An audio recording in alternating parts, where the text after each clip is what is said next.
સમાચારોમાં આગળ વાત કરીએ તો વિદેશમાં નોકરીના અબરખા જો મોંઘા ન પડે, પોરબંદરના વધુ 2 યુવકો સાથે લાખો રૂપિયાની ઠગાઈ આચરવામાં આવી છે।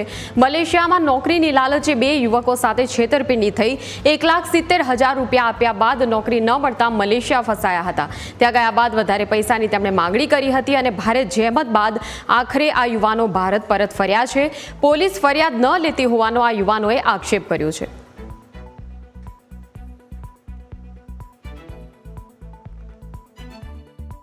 અમે અહીંયા કમ્પ્લેન લખાવી હતી તો કમ્પ્લેનનો તો કોઈ રિસ્પોન્સ નહોતો જ આપતો। પહેલા ડીએસપી સાહેબ પાસે ગયા, ડીએસપી સાહેબ પાસેથી કમ્પ્લેન ગઈ સ્ટેશન ચોકી, આપણે રેલવે સ્ટેશને।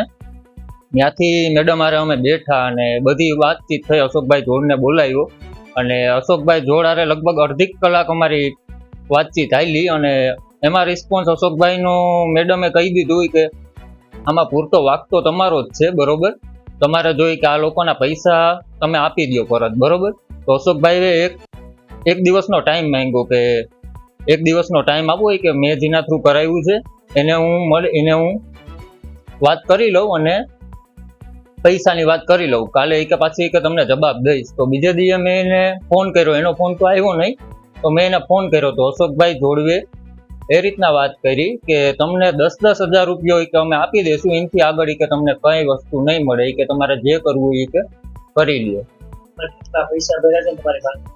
અમે 1,70,000 ભર્યો છે અને મારી પોલીસને અને તંત્રને એ નિવેદન છે। અહીંયા કાવેરીની બાજુમાં અશોકભાઈ જોડની ઓફિસ છે, એને અમે મુલાકાત લીધી તો અમને એને મલેશિયાની વેકેન્સી આપી। પેનાસોનિકની કંપની હતી, એમાં જમવાનું અમારી ઉપર હતું ને રહેવાનું એ લોકો આપતા હતા અને 55,000 થી 50,000 પગાર હતો ને 2 વર્ષની પહેલા વિઝાની વાત કરી હતી, પછી 11 મહિનાનું કીધું ને 1,70,000 અમે ભર્યો છે ને ત્યાં અમે મલેશિયા પહોંચ્યા તો અમારી યારે ફ્રોડ થઈ ગયો છે। ઠાકુર નામનો વ્યક્તિ હતો, અમારી યારે આવું ફ્રોડ થઈ ગયો એટલે અશોકભાઈને પછી અમે કીધું કે અમારી રિટર્ન ટિકિટ ને બધું કરાવી આપો, એટલે અશોકભાઈ અમારી રિટર્ન ટિકિટ કરાવી આપી ને